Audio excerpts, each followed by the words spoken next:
Hello, everyone. Welcome. It's Alisha Brasher here at Cosmic Gateway, and I am joined by the one and only Miss Jo from Awakening to the Light Within. Thank you, Jo, for being here. Thank you for coming on. This is a bit of a late night record because time zones and crazy energies. And I think this is going back probably about a week ago or maybe less. We got into a really in-depth conversation of what the things that we are noticing, observing, seeing through sessions with clients, seeing through just the general collective. And as you were getting on your roll, as you do so well, I was like, oh my goodness, I think we need to capture this. I think there's a lot of people out there that probably need to hear some of this. And so here we are.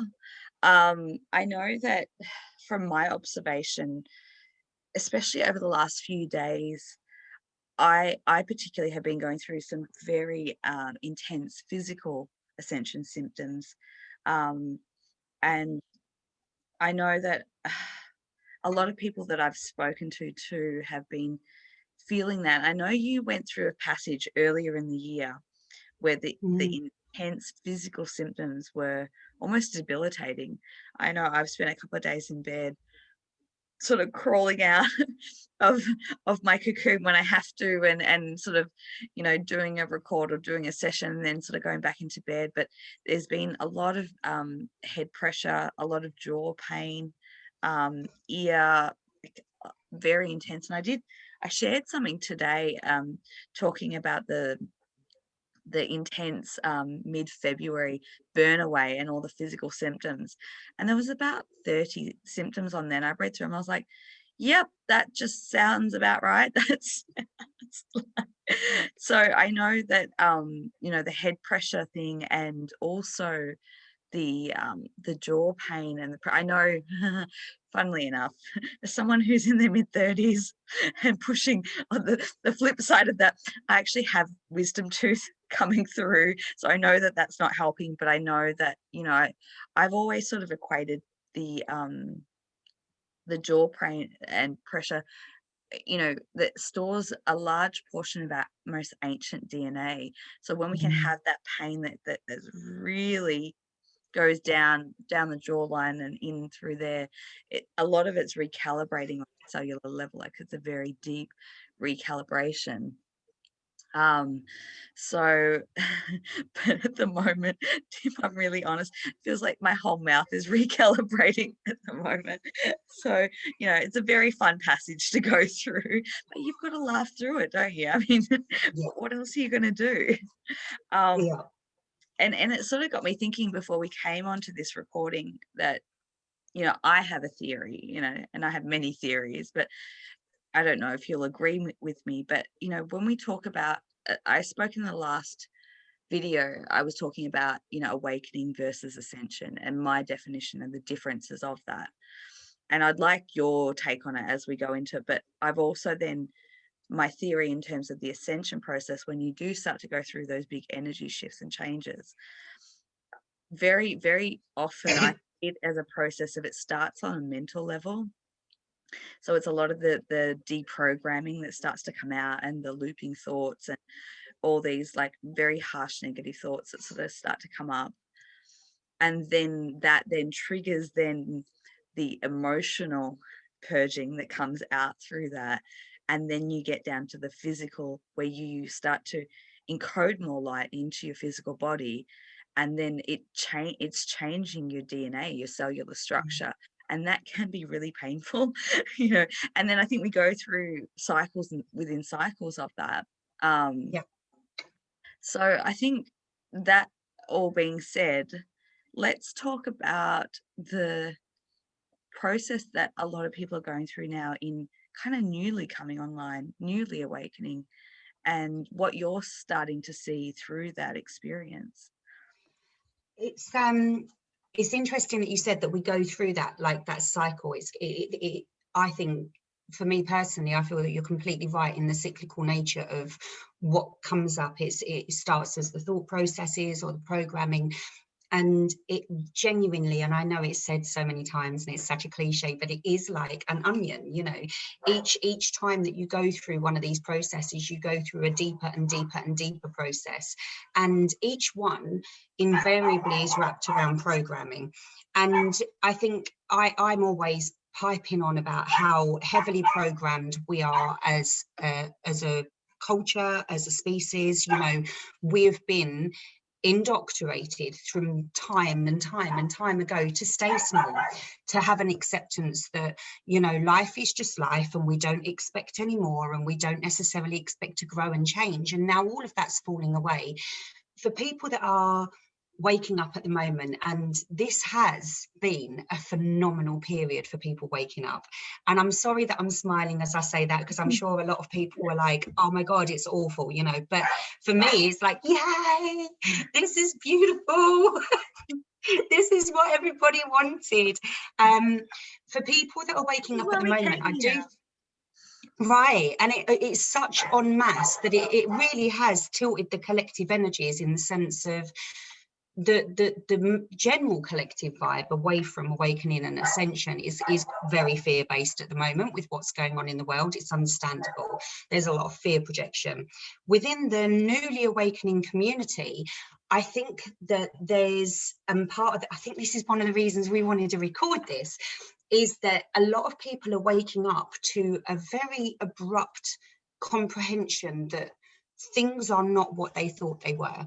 So whereas previously we'd have always said, you go through something within your own personal life, you know, you go through something within your own personal experience. This is a global experience that's waking people up. And the second that people go, hang on a minute, I actually want to see what the truth beyond this is, you can't unsee it. But the thing is, because the internal process hasn't happened yet, that's still very externally based, it breeds this mistrust and this like, well, what now? You know, this, everything that I've been led to believe isn't true. Where do I go? How do I comprehend this? What do I do? And the programs are unraveling.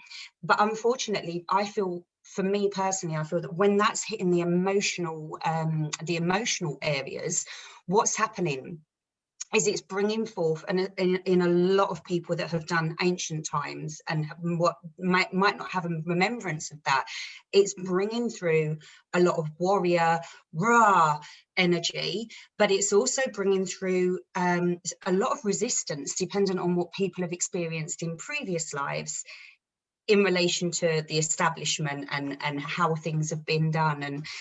And I think part of what we were talking about is how does anybody bring that process back into themselves, realign themselves with their own sovereignty, realign themselves with their own energy, their own emotional process, as opposed to kind of siphoning off of everything externally. I waffled, apologies. No, that was great. I was going into all different pockets and places as you were talking about that. And big shout out to Dave in the background, because I apologize. The neighbour's dog has just come out, and he's so excited because he's in love. So the new love frequencies are hitting my dog like you wouldn't believe. Well, let's I want to sort of go into those pockets for a second there, because you hit on some really key points. One is, I want to talk about, oh my god, I just had Donovan pop up on a notification, and then Egypt, the notification's gone back down. So maybe that's a good place to start. Egypt is coming up a lot in sessions, a lot, and that's where, there's so many people are recognizing that this isn't just it, you know, this journey in this skin suit with these experiences, this isn't just it. And I think, people are kind of waking up and they're feeling things and they're knowing that it's great. Maybe even touch on one thing I want to share, because I was thinking about this. while I was getting ready. And it's sort of a process that, as people would know, if I'm in the shower, if I'm in the bathroom, if I'm around water, I start to get these downloads. And I was thinking to myself, I remember when I was in a deep dive purge back in 2017. 2016 for me was the dark night of the soul. And I went through that Same. pretty much the entire year. There was a lot of staring at the wall, a lot of reevaluating my reality. There was a lot of things falling away. It would have to go down as the hardest time of my life, trying to make sense of a crazy journey and try and still navigate a 3D reality where my reality had just blown out the water. And I had a really good question. I'll give a shout out to Sita Devi. She sent me a really interesting question. I love it when people send questions through. And she said to me, how does one know that they've activated or accessed their light body? And to be honest, I'd never really thought about that. I was like, And, in reflection of that, I said, well, it's when you start to tap into your multidimensional aspect of self. When you realize that you're this infinite being that's not just limited to this physical reality and this experience. And of course, when that happens, you do start to tap into the vastness of the fractal aspect of your own reality, your own essence.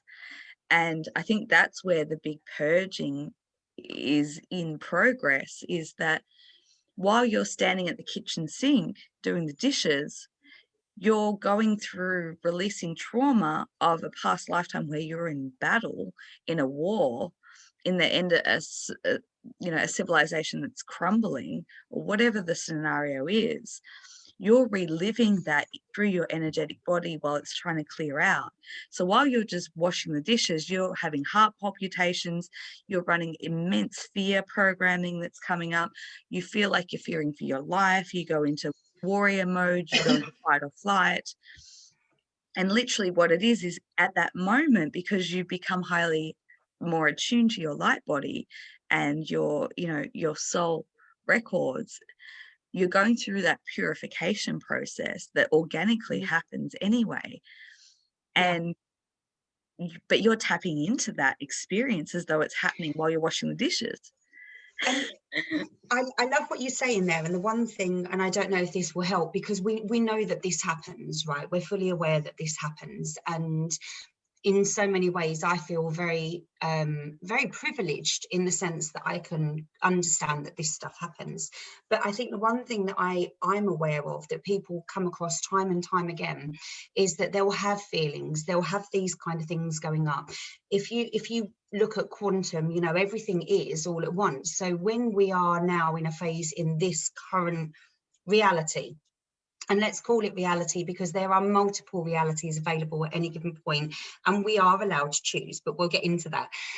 But when we're in the space of this current reality, and then something like that can come up, what the human way of doing things is that we search our mind database to try and give this a reason. I need to justify, why do I feel this way right now? Because if I don't justify it, then we're going to dismiss it and we're not going to allow that process.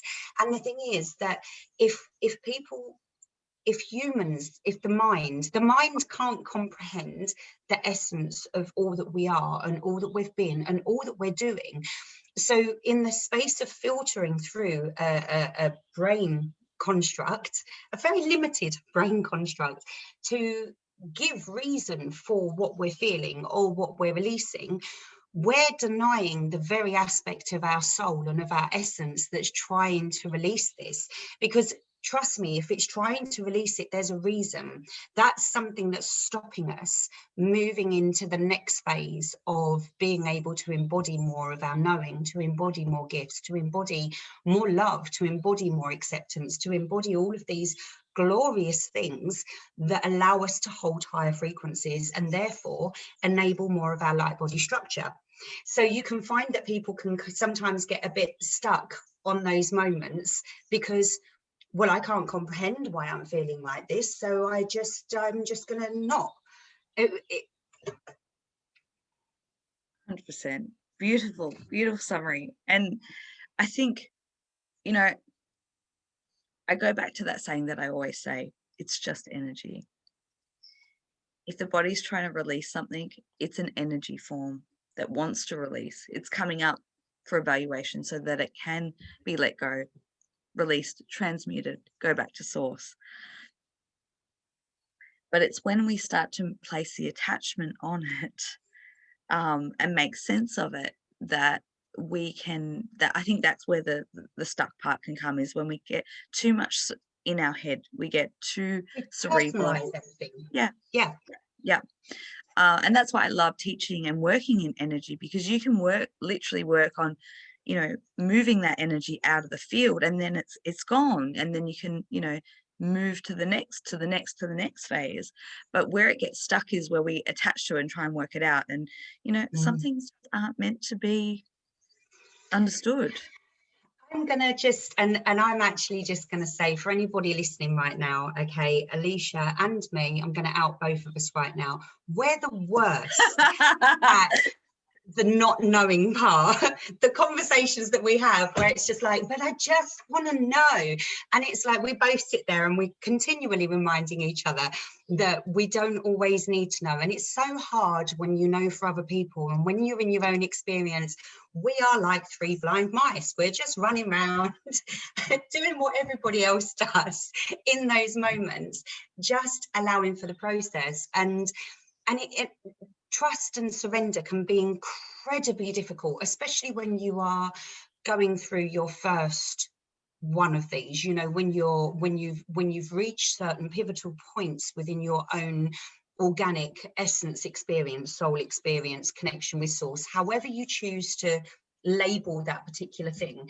What happens is that your physical 3D life will no longer be in alignment. Unfortunately, universal laws are universal laws. If everything is energy, frequencies attract frequencies, there's alignments, etc. And when you fall out of alignment, when you start to embody more of your purest essence, you're embodying more of a high octane energy. Anything that is not serving your growth, that is no longer in alignment, will fall. It is going to fall. And I think one of the hardest things for humans is to allow that process. And it's the age-old thing, isn't it? Resistance is persistence. The harder that you fight to hold on to this perceived safety structure, these attachments that you have, these things that you have almost identified yourself through or with, the harder the process is going to be, because they wouldn't be falling if they were aligned. It's very simple. However, as you say, attachment, personalization, safety, all of these things that we're kind of trained to cling on to for dear life. And it's the beauty is in allowing that process, in allowing that flow, because I might get some hate for saying this, but sometimes, even when I went through terrible periods and thought, I can't survive this, I'm now able to recognize that if I don't fight it, it doesn't have to be so hard. Yeah. And you know what? A story comes to mind. I was thinking about this week. I did an interview with Tyler from Journey to Truth, going back probably August last year.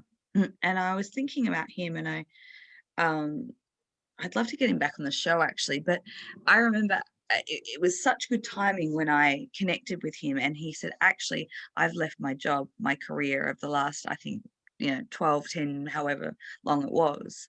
And he said, I just knew that it wasn't supporting me. And, he left that job, and all these magnificent opportunities started, coming into his reality, came into existence for him. And, their podcast is doing incredibly well. They're doing amazing work. And I think, he was a real inspiration, because I know from my personal experience, when things started to drop away for me, I fought and tried to hold on to it and cling to it. And it became very personal to me. I felt like I was being punished. And I became very bitter and resentful, that how come this and this and this and this all just turned to shit. Yeah. I couldn't see the beauty beyond that. And I was getting guidance of, you need to be doing this and you need, but I was like, no, I don't want to move out of my comfort zone. This is all I've Yeah. known, you know, Yeah. and And I hear you so much in that, because I've done the exact same thing. I've personalized so many things that needed to drop away, you know. And again, that's part of my programming. My programming was that, you know, you're play small, you're not worthy, all of these different things. So as stuff dropped away, even though a lot of that stuff made me bloody miserable, I'm not going to lie, like, it wasn't like I was living a life going, this life is the best life I can live. Even if, like, the energy exchange and what was leaving made me miserable, there was still an element of, I fucked up in some way for this to be dropping off. I've done something wrong. And it was so interlinked into my own process and my own programming of understanding that actually, Joe, the only thing that you're responsible is what goes on in here. Everything else, like, stop taking responsibility for things that aren't yours. But it's hard. yeah, It is hard. it is. And you know what comes to mind for me is that I I mean, everything in my life that could have gone wrong went wrong from a 3D perspective, right? And I even had family members very, very concerned about me at the time, about my mental health, my emotion, like everything, my physical well-being, everything. Um, and I had people saying to me, "Do you think that maybe someone put a curse on you?" Because it was that extreme, you know. I mean, and I mean, I can laugh about it now, but the way that I see it, and I think you and I have spoken about this on multiple occasions. The multi-layered perception, experience that we have. We have the third dimensional experience, and then our goal is to reach fifth dimensional consciousness and beyond that, right? And so there is this murky phase in between. That's what I like to call the 4D experience, which is highly unpleasant, really, really unpleasant.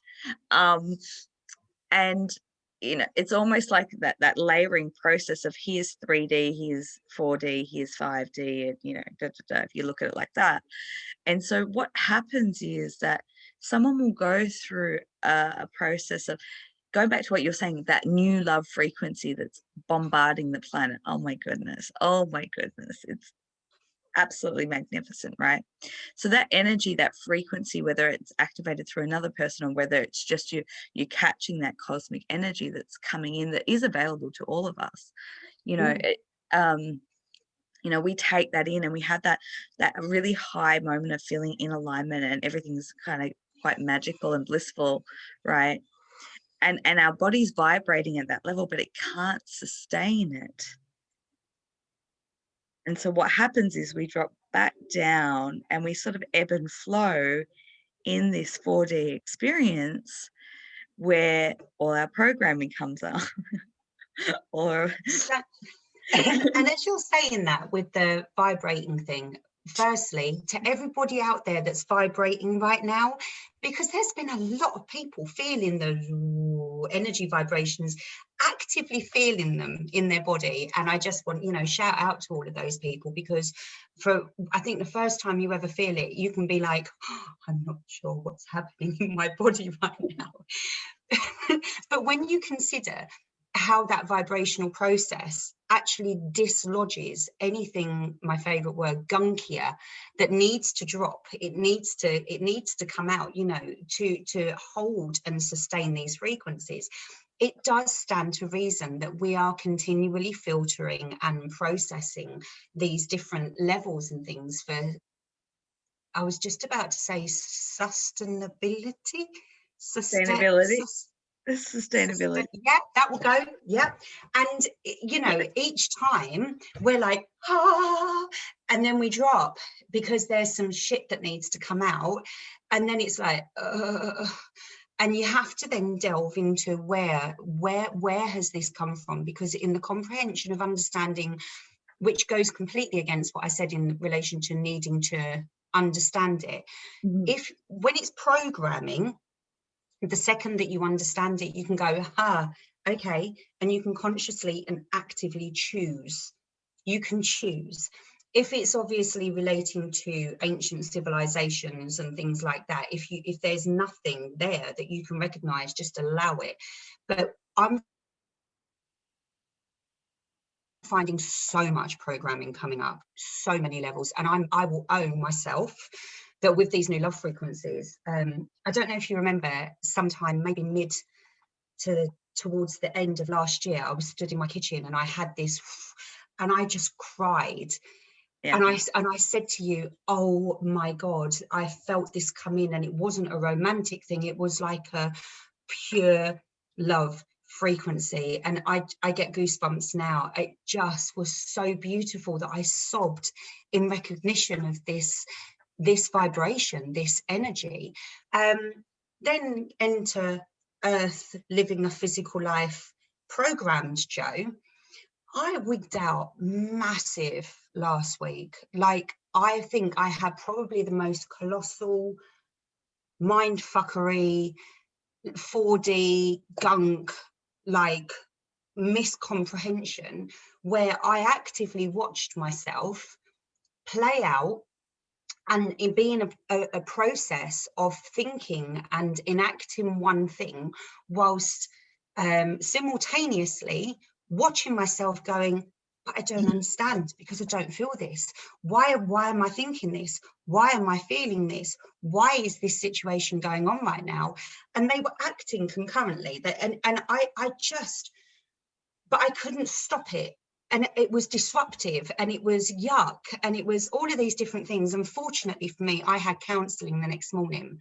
And when I started to explain this process to my counsellor, hats off to her, she'd said, off the back of a constellation therapy I had, but Joe, were you not programmed from being a toddler to do exactly that?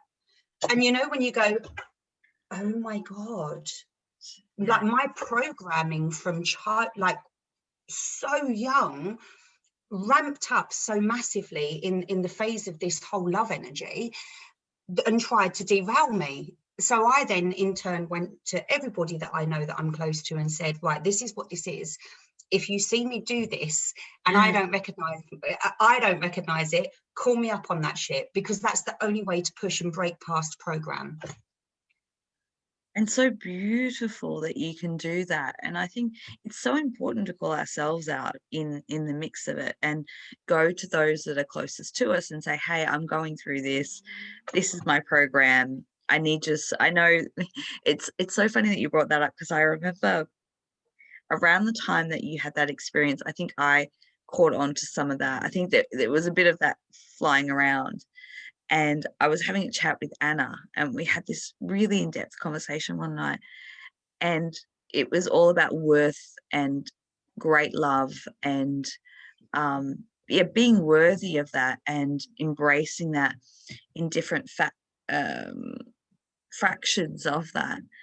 And we made a pact that night that any time that we were going to do any action that was misaligned to that, we had to call each other out on it. I love that. And it was all about vulnerability and, oh my God.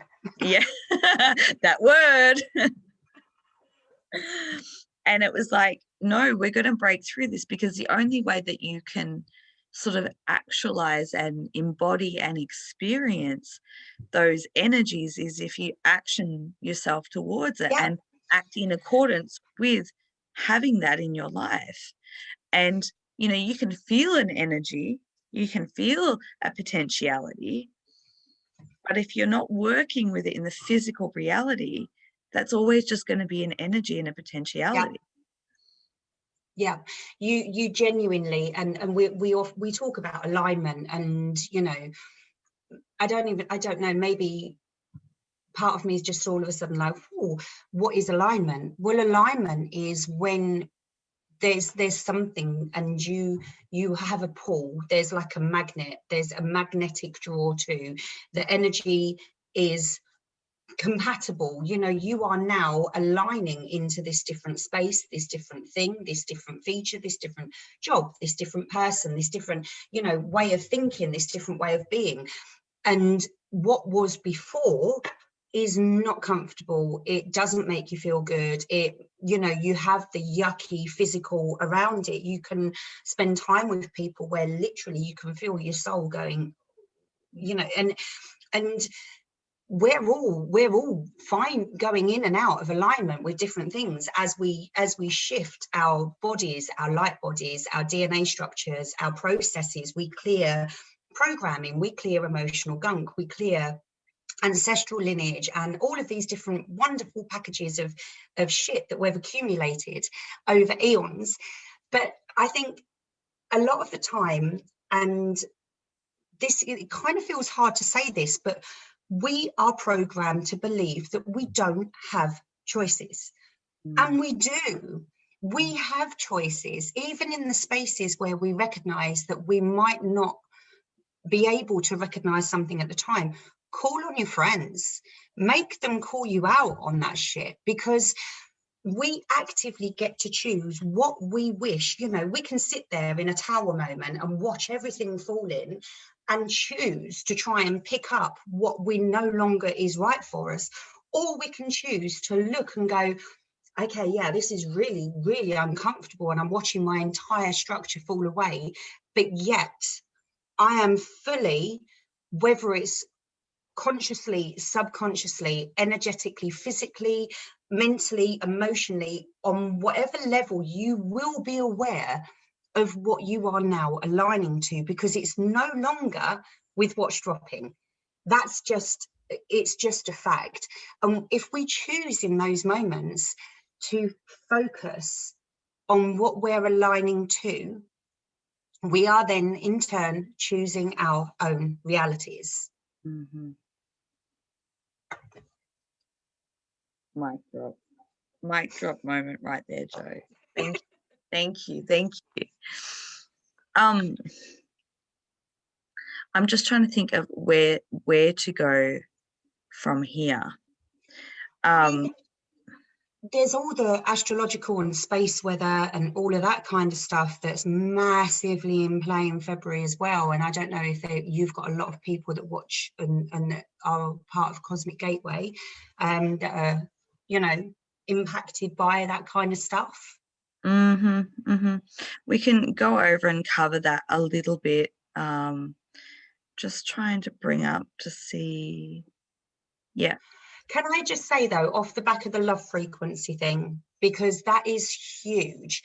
And I'm just going to say, and I'll own this personally, that I don't think that there's any coincidence that the planet, beautiful Mother Gaia, is now receiving such pure love frequency codes. And people will make of them what they want. Some people, it's going to really dislodge a lot of fear and gunk, dependency, past lifetimes where love has hurt, you know, and all of these. But if we also, I'm about to go on a tangent, I'm so sorry. If we also look at how humans have been programmed in relation to love hurts, love needs to look like this, it's about ownership, it's about manipulation. The whole marital structure was always about indoctrination and ownership. So love has been contorted and distorted throughout the history of mankind. Why is that? Because if we embody the highest frequency as it's intended without needing to place a negative on it, it is one of the most powerful energies that anybody can hold and work with.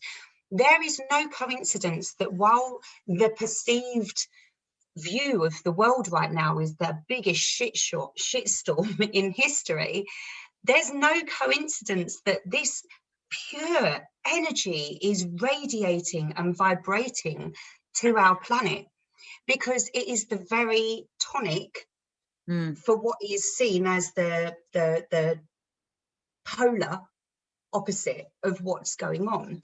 And again, it's a counterbalance, isn't it? Right. And much as I might seem a bit woo-woo, we can choose to sit in love. Whether it's that you love your sofa, I love my cat. I don't have a cat, I have a dog. I love my friends. Oh my God, I love this song. You know, let's use it, express it. Let's stop making it a word that has to come with connotations or all of that stuff. And I'll stop now. Mm-hmm. Well, you know, I feel like I'm quite, minus the physical symptoms, as I said, I was like, oh. I feel like I'm in my element because astrologically we've got the 6 planets in Aquarius. There was something else that I was reading that I mean, obviously I'm not an astrologer, but I do like to follow it. And there's a lot of conjunctions that we had a conjunction the other night. Oh God, sorry, I've had a time glitch. When was it? Around the new moon. So we had the new moon in Aquarius when we did the roundtable recording, and we had the 6 planets lined up in Aquarius, and then we had the Venus and Jupiter conjunction. So to me, I was like, straight away, I was like, that's an expansion of love energy. Exactly what we're talking about here. I kind of feel like I'm in my element because my Venus is placed in Aquarius. So I really am all about that freedom of expression of love in all its capacities and all its generosity and greatness. And I'm a big believer that love is the solution to everything. You know, getting down to its core. If you can see through the eyes of love, you can see your solution out of any darkness, any challenge, any obstacle, any hatred, any betrayal. It doesn't matter what. If you can see it through the eyes of love, that is what wins, because your soul essence is love. You know, we come from source, which is pure love. And so, and we've just come through, you know, Valentine's Day, and I was going to make a great grand post, and I actually didn't get around to it, and I've got them here. And I was just going to make a quirky little post, and it was like, you know, remember that you are love, and you don't need a day to express that to a significant other. You just need to express that to yourself and to your loved ones every day. And I mean, I so wanted to rant yesterday on Facebook, and I'm so happy that I didn't. And it was Abby that stopped me, because you can see so many people on this social wheel of validation of, you know, oh look, because it's Valentine's Day, I got this, and I'm like, it's that conditioning again of, you received on this day, therefore you are loved, you're worthy, you're this, and it's like, well, but if that person, let's say they were poorly and they couldn't even get to the garage and pick up a bunch of flowers, so they don't love you now? It's just insanity the way we break down and formulate and structure this pure energy. Or your entire state goes into lockdown over Valentine's Day. You know what, like, I was having this conversation with my dad this morning, and I said to him, it actually really sucks for all the retailers, the florists, the restaurants who massively, you know, at you know, a loss because of that. You know, I've heard some horrific stories about, you know, all this food going to waste, and I know that it's being given to homeless and things like that. And, you know, obviously they're all perishable items. It's not like it's, you know, you can, you know, Kmart or whatever, that it can, you know, be sold on another day. These are perishable items, and that really fucking sucks. But I'm also a massive advocate for breaking down traditions. I'm not a big fan of birthdays or Christmases or celebrating a holiday just because of commercialization. And I really think that we need to move out of that. And I was like, well, is that just another, you know, breaking down of the structure, you know, that we're going through? Very harsh on a physical level, but, you know, in years to come, will we be celebrating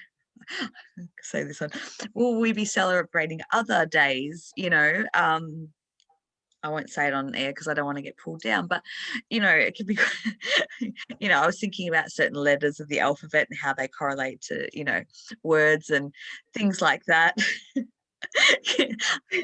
I love watching you going, just we'll put it there, but we're just gonna hold it a little. But I think there's a lot more to be celebrating. Can we have intergalactic, Arcturian Day, or where you Right. go outside and look at the stars and connect with your star family? I mean, like, can we just Right. Sorry. Like, just, days that actually promote self-awareness, and and I don't just mean self-awareness from this physical vehicle in this lifetime, but like, can we have global, like, mass astral traveling days, or like connect Right. across the globe days? Let's start bringing things together again, instead of this mass just You didn't segregation. get flowers, therefore you're not loved. Mm-hmm. To be honest with you, I didn't get any flowers, and today's been a hard day, waking up to the reality that I am clearly not loved. However, I'm actually really thankful, because I am so surrounded by, it's like I'm entombed in love, and I think the more that I've embodied that, and the more that radiates out, the more people around me are more comfortable with expressing their own love now as well.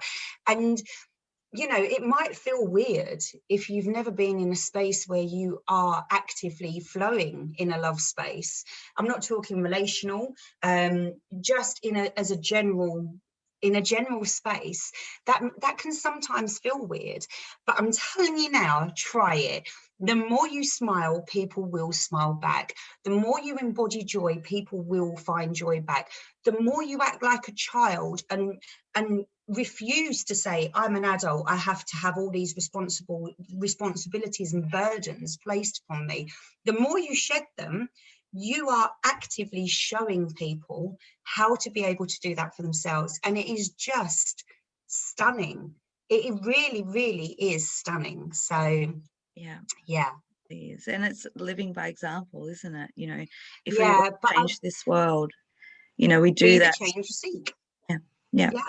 I will say, though, from the relational perspective, to anybody that is in a relationship, or anybody that is in a potential of a relationship, or any of those kind of things, and you tap into this new frequency, if you place that just within your human world, that's going to be quite hard, because it is such a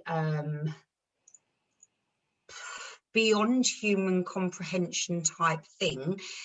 I think anybody in those spaces, the only thing that I would say is try to view this, as much as your mind will allow you, try to view this as something that has been grown and experienced potentially on many facets, in many dimensions, over a long period of time, that you are embodying into yourself and potentially looking towards or are sharing with another. Because if you kind of hold this real, or feel this real high frequency, and then look at another mere mortal, you go, and it can be a little bit much. Yeah, I remember having this conversation going back earlier in the year, and I was talking to a few people who are in divine partnerships, and I've also heard, I think, Todd Medina and Morgan Lee talk about this, and it's a real thing. So let's just, are we doing the after dark version? Are we just going to go all out and talk about these things? And it's, I think, when you're tuning to those love frequencies and they're becoming higher and higher, and as you're sharing them with another person, there's a process of acclimatizing to those frequencies, because these are high frequencies, and I think we've ever experienced on this planet, especially for a very long time. I'm sure they were around during the Mauryan times, and different higher vibrational civilizations, but planet hasn't experienced this type of frequency and love for eons, well, for at least 13,000 years, whatever timeline you want to look at, long time.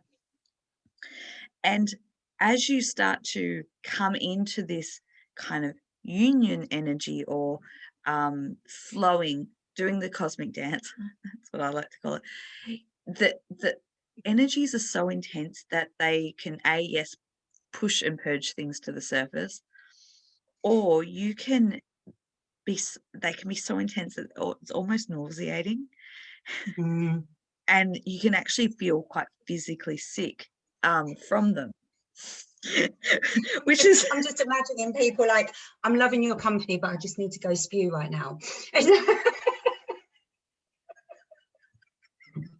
well, I've actually had some conversations where people had to, vomit because the energies were so intense. This is legit, Yeah. And it reminded, and I was having this conversation with a few people that had similar experiences along that line. And I was talking to my beautiful soul brother, Lockie, who always shines perspective on it. And he was saying, he goes, yeah, that when you start to embody such high frequencies, it will, I think there's a word that he knows, as terminology, that it will push this epic purge. And if you can purge it all out, you're purging out lifetimes worth of gunk in one go from a physical level. Yeah.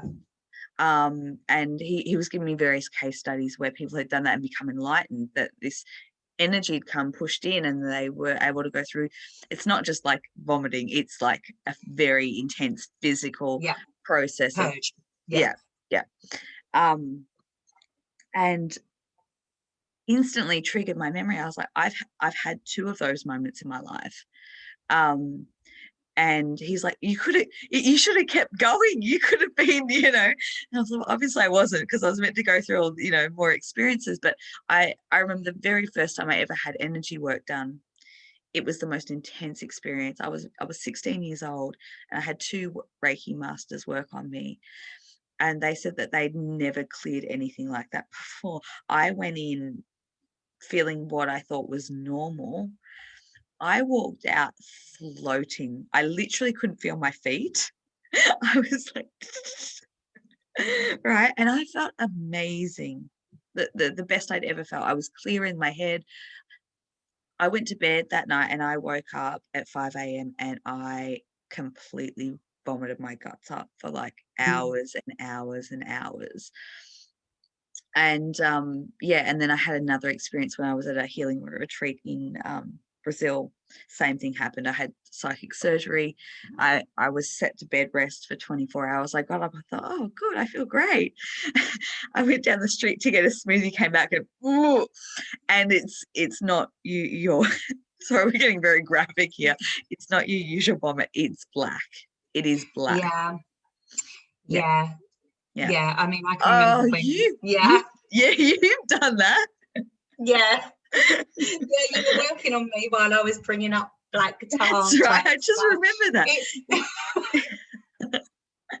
Oh, we've really gone after dark. Let's just keep going, Jo. Yeah. To be honest with you, we never know where our conversations will go, because we have conversations and we go all over the place anyway. But yeah, it's and you know what? You said, did you just say Donovan had said about Egypt, and Lockie's saying about ancient ties and ancient civilizations and things like that. And I think for people that have an awareness, fair enough, you have your awareness. For people that don't, go look in to these ancient civilizations. If you are waking up and you are now energy sensitive, or you are finding that you're coming online with a magnitude that you perhaps can't comprehend, don't take our word for these things. Go read, go look it up, go and absorb this information and see where it lands with you. Because if there are a lot of us here that did and saw the fall of these civilizations, and there's all of like the echoes and the residual shit that has kind of been carried forward, that comes out in these moments of immense purging. It's a bit grim when you're going through that kind of level of purging, but it's so important, because otherwise what I'm finding in sessions particularly is that there's almost this, and I've written love frequencies versus programming, free will versus choosing your reality, right? If you have got any echoes or residual memories or anything stored from those periods of time, moving past those into your greatest, highest embodiment, or your, you know, your biggest alignment, can be really, really hard. Because what you've seen, what you've witnessed, what you've observed was traumatic. And I guess what I'm trying to say is that the importance of releasing those things, you know, because we can do it differently this time.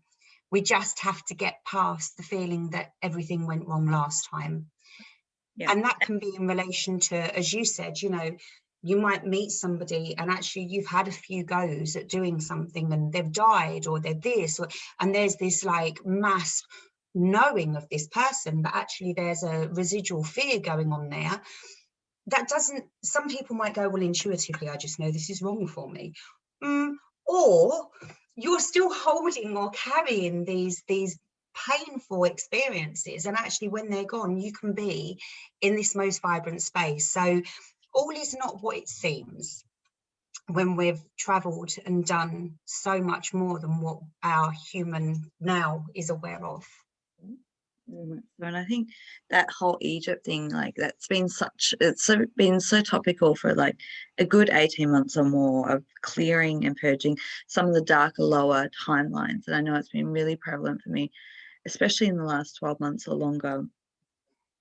And I know that I've had probably variant experiences in variant timelines in Egypt. And I know that I've spoken to other people who feel the same way. Some people have an immense aversion to it because of having not great lifetimes there. And other people just relish in anything and everything that's Egyptian and love it. And I feel like one of the very first shamanic journeys that I went on was in the Great Pyramid. And I went down a corridor in a chamber, and it went into blackness, and that was it. I couldn't get any more. And I came out and I said to my teacher at the time, that was all I saw. And he goes, no, because your subconscious wouldn't let you go beyond that, because you were actually killed in that chamber. You died in one of the initiation chambers. And I was like, oh. And I never really had, oh, okay, cool. Oh. You know, and I never really had a desire. I was fascinated by ancient Egypt in school, but I never really had a calling to go there. And I got hijacked. I always joke about I got hijacked to go there in 2008. And it was one of those trips that was pre-planned. I was going here, I was going there, and the last minute plans changed. And I was presented, how about you go to Egypt instead? And I was like, I have a choice. I don't feel like I have a choice in this. So I'm going to go anyway. And my goodness, did I recall and heal so much past life stuff. And then, you know, the beauty has come back through. And I do believe that I was having a conversation with Jen, and I want to get her on camera talking about this, but we haven't got this. I'll just try and rehash what she was saying. And it really resonated. She said, I think that there is the glory days of the ancient Egypt experience. Then the timeline was hijacked, and there was a very, very dark phase of Egypt. And so people either had this love or hate for it. Whereas I think I was on one and then jumped to the other, or had, you know, a partner that chose the other timeline. And that's a lot of what's been clearing out of my my reality this time now. And I feel like I've done my dues in cleaning up that timeline. I think the baton's been passed on to the other people who were involved. That's how I'm things play out. But talk about the physical purge. I've been to Egypt 3 times. I love it there. I I just my first time I was very cautious, didn't want to be there, but I had such beautiful synchronistic moments of reconnecting with people who I had past lifetimes with in the most magical ways. Everywhere I went, I was treated like an effing goddess. Well, duh. they claim me as their own there. They instantly gravitate to me. They think I'm one of them, which I think is really bizarre, but whatever. um, I think it's an energetic thing. I've had this conversation. I can almost go to any country that I have a past life history with or connection with. I think it's an energy embodiment, because you may not on the physical look like that, but I think the energy connects, and it's like they kind of claim you as one of them, because I'm like, how could I go to all these places in the world and they think I'm one of them? Like, you know, are they looking at me? Like, hello. But the last trip that I had there, I think, was really the catalyst of my ascension process. I was there in 2010 during the uprising that they had in Cairo, and I flew out during all that, and I got so sick that trip. Whether you blame it on street food, whether you know, I have never been so sick. I had 3 days literally physically purging, you know, and I came back. I don't think I was the same for 6 months. And that had clicked into almost leading into 2012. And so I reckon that set me up for 2012 and beyond. That was pretty, it really, I took a real dive on my immune system from that. But I think it was, you know, and I think about, I had the same experience in Mexico. I had the same experience in Peru. I had the same experience in Brazil.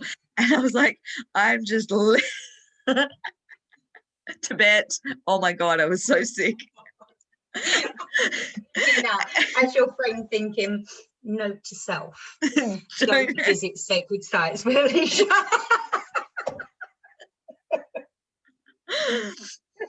And you know what?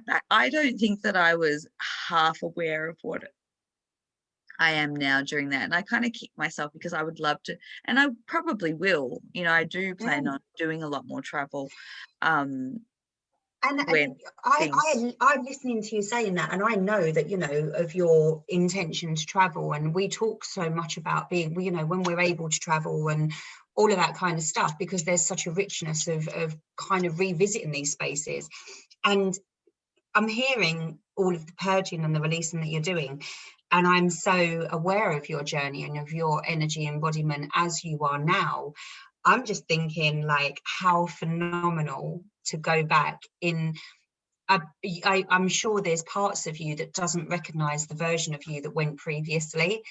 So again, that balance, and I think for anybody watching, I think it just goes to show. I mean, I'd just like to say that there isn't anybody that you are going to watch on YouTube or on Facebook. There's not going to be anybody that's been embarking upon a journey that hasn't been in the exact space that you are now. Yeah, there'll be subtle differences, but the process that everybody's been through, you know, nobody just kind of woke up and went, ah. We all go through these similar things. And I think that that's where sharing and understanding and comprehending and recognizing the things that can ease that path or that can make a difference are so important, because I think so many people want to skip steps. I want to be there, or I want to be like that, and why am I in this space because so and so isn't in this space? And it's not a competition. Like, everyone's journey is so unique and individual, and the only person that you are in competition with is yourself. Yeah. So stop giving yourself shit and just allow your own beautiful process. Beautifully said. And I think what comes to mind for me is, because I was always one of those people for a long time, you know, I was just following my nose. I always had this awareness of a greater calling, but I'd never really had all the pieces of the puzzle. You only get, you know, breadcrumb fed, you know, as you go along. And I, you know, bit by bit, I would get, you know, go here, go there. And a lot of it was grid work, you know, and I didn't even realize that's what I was doing. But saying it now, I haven't even reflected it in that way. But literally every sacred site that I went to, I was violently ill, you know. I was not a pleasure to travel with. My ex-partner said, I'm not traveling with you again. vomiting 19 hours on a bus, not fun. You know, no, Oh, he didn't say that, memories. but and I thought, what is wrong with me? Do I not cope in a warm climate? Do I, is it the food? Is it, no, it was the energies that and I would get into these really heavy, dense, and the beautiful thing is I can look back and I can see it differently now. They were never holidays. Let me tell you, everyone goes, oh my God, you've been to so many. They were not holidays. I worked my ass off 2-3 jobs so I could travel and do purging but I would do it again in a heartbeat. That was my Absolutely. path. Yeah.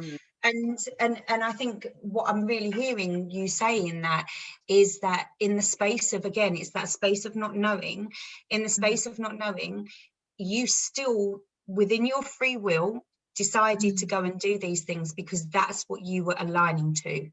Well, And it kind of, if we tie that back into everything that we've been saying, irrespective of the shitty 3D experience of like, holy shit, I've been vomiting for 19 hours, this is not fun, you still would follow where you were aligning to because you had that choice.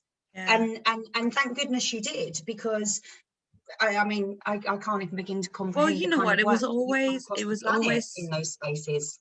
it was always sold to me in the most beautiful way. It was like, you're going to meet your, your life partner, just go here. No, it didn't happen, or this or that. But no, in all honesty, a lot of the travel that I did, I don't know why we're on, obviously we need to talk about this for a reason. Anyway, a lot of the travel, I would literally get told in a dream, you need to go here. So I would wake up, I would check my bank account. I'd either book it or I would go and work my ass off so I had enough money to book it. That's how I lived my life for over 10 years.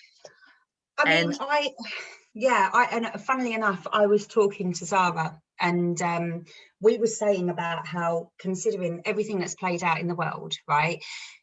She was with you, I and know, then I think right? she'd been gone for a week, and then we came to you, and we set off mid, China's got this virus. Can people fly to Australia? And I think, yeah, fair enough. Obviously, there wasn't lots of vomiting and stuff. We did have a lot of energetic things going down. Oh, However, it wasn't a non-energetic experience. But if you think about how that prepped us all yes. in relation to the year that's coming up, Yeah. we all were in this central space, and then Zara's gone back to Canada and we've come back to England, and there was definitely something in that, because 6 weeks before we flew, we weren't coming to Australia. I know, right? 6 That weeks before you were Zara literally, flew, she wasn't coming to Australia. it's a calling. It's like, boom, all right, this is what you're doing. Boom. Yep. Yep.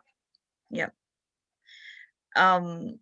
I just know, and I think I say this when I say this, I think I say it for other people who may have walked a similar path or had I think the next round of travel that will take place, whenever that does, and I'm not really hung up on when, because I know it'll happen when it's meant to, but I think it's going to be a much more, there's been the purification, a bit like our own process, right? There's been the purification process. And I think now we're bringing in these love frequencies. I think a lot of it's going to be anchoring new frequencies into different grid points among the planet. That's what I see over the coming few years, is to lift the frequency of Gaia. And the other thing that I wanted to say is that,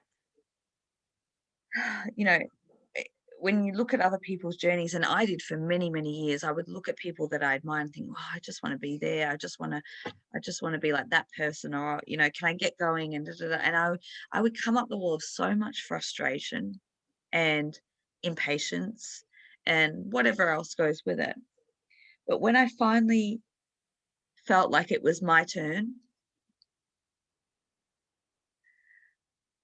and that calling was so strong that I couldn't not listen and walk the unknown path. And it was a very unknown path. The process that I went through to then step into what I was meant to do almost broke me 10 times over. And I think I share that because I think that that is the path of the initiate. It is the path of the way shower, to walk an unknown path in absolute trust and faith. And it purifies your soul. It burns away all aspects of self that isn't in alignment with what you're here to do. And it's not a journey for the faint-hearted. And while you're going through it, it fucking sucks. But when you come out of it, you see the purpose in everything. Yeah. So well said. Wherever you're at on that pathway, and I think I've said this in many videos recently, it's not just once that it happens. I mean, probably the first 2 times is pretty brutal. But then you kind of, you know, I mean, I've had, I would say 2 kind of mini towel moments this year alone. One was just before New Year's Eve. I went through a deep dive purge for a couple of weeks, and I had a lot of emotional, mental stuff coming up. Came out the other side in that loved state, taking in those new frequencies. And then a couple of weeks ago, you know, I got hit with a lot of things that would have completely brought me undone years ago. And you kind of get to that point where you go, oh, okay. Yeah, okay, right, knuckle down, we're in this again. And I think there's something, I think it's so beautiful when we're able to share those experiences and explain that stuff, because I hear so frequently, oh yeah, but you know, I can't meditate like other people, I can't see. I used to do that. I spent ages thinking I couldn't meditate because I was comparing what I was doing to what other people were doing. We are all our own unique, authentic, colossal, vibrant beings. And the more that we can accept and graciously share that with others, they get their own acceptance of, you know, being unique and being perfect in where they're at, but also understanding that there's a fluidity in where we are, because nothing is stagnant unless we choose to sit in stagnancy. Again, choice. But I just, firstly, New Year's Eve, like, what the hell happened New Year's Eve? Anybody out there, if you had an interesting New Year's Eve, we'd love to hear it, because our lives were and again, you know, that has brought processes and things in its essence, but it doesn't stop. And when I say it doesn't stop, that's not like a negative, oh, you know, this journey, you just keep getting hurt, or you just keep whatever. Each time that you release, or you find, or you encompass variant different parts, you're making space for more. And each time that, you know, that frequency vibrates within and dislodges something else, and I'm kind of ooh. I feel like oh gosh, what was the film? Mufasa. Ooh. Yeah. Each time something else dislodges, you do become more adept at dealing with it and processing it. But there is also that comprehension that the stuff that comes up, well, if that had happened a year ago, then like, damn, I couldn't have done that. There's no way I would have been able to. And same as you've just said, we were not equipped a year ago to look at the things that's presented now and face them. And that's when you really do get to sit back and look at the beauty of it and go, okay, yeah, I didn't need to understand, because there's a whole other plan that's going on, and it is so much wiser than I am. 100%. And I just look back at how some of the things have unfolded this year in correlation to what was taking place 12 months ago, right? Almost like a repeat of the simulation in various different ways. Whereas last year I fell apart, you know, and it was a necessary breakdown. This year I'm like, all right, okay, cool, all right, doing this one again, let's go. I know how this one goes. All right, well, the next thing will come in. Cool, you know. And that could come across really heartless, but I think I think this year comes with such a Urgency. knowing urgency, but a knowing and a trust that everything is Oh, yes. in such an alignment that it can't be fucked with. It can't be fucked with. And it is just trusting the process, because you will get tested along the way. Mm. And, I just kind of want to say, and I don't even know who I'm saying this to right now, but I just have, you know how when I work or when I'm in this space, Alisha, they scream at me, or I just get my own voice screaming at me, and it's like, all right, Joe, chill. I just want to say, for anybody, wherever you're at, whatever phase you're at, however much you think you have or have not cleared, have or have not embodied, right? If you're at the station and you know you're at the station, get on the fucking train, because you're going to be stood at the station for a really long time, pondering and, you know, weighing out all of these different things. And you're just, the urgency, the trust, we said, didn't we, at the beginning of this year, we were like, oh, what is 2021? This is like, the energies are just so exciting.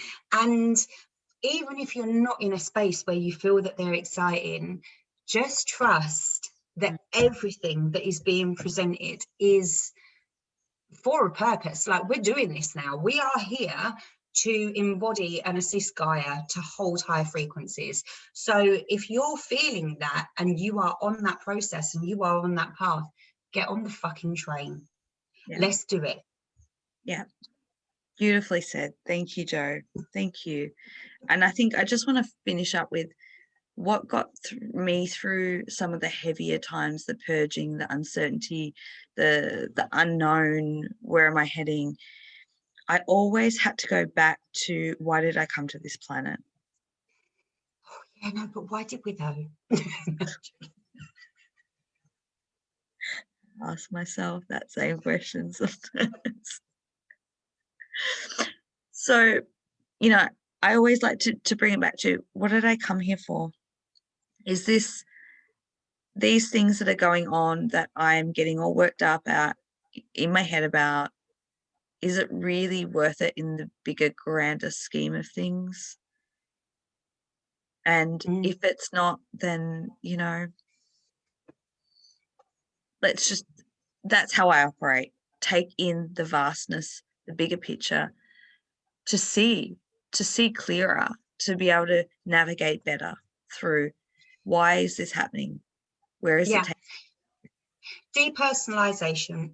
Yeah. And actually, I think the one, if there were any advice, which I don't like doing advice, but if there were any advice that I'd give to anybody in any of those kind of processes, is to recognize that irrespective of how small or insignificant you might feel, because we're trained to feel small and insignificant, you have got absolutely no comprehension at any given point of the vastness and the beauty and the magnitude of your impact on this planet. 100%. Well said. Thank you, Joe. That was magnificent. I love you. I love you.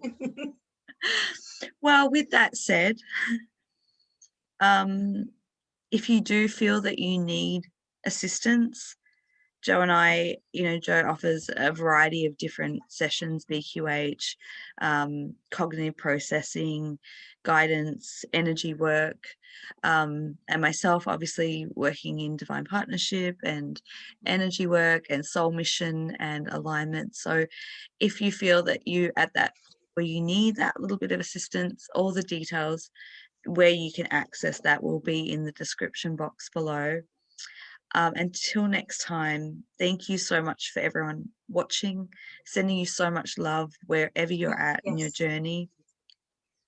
And we will be back again soon. So, much love.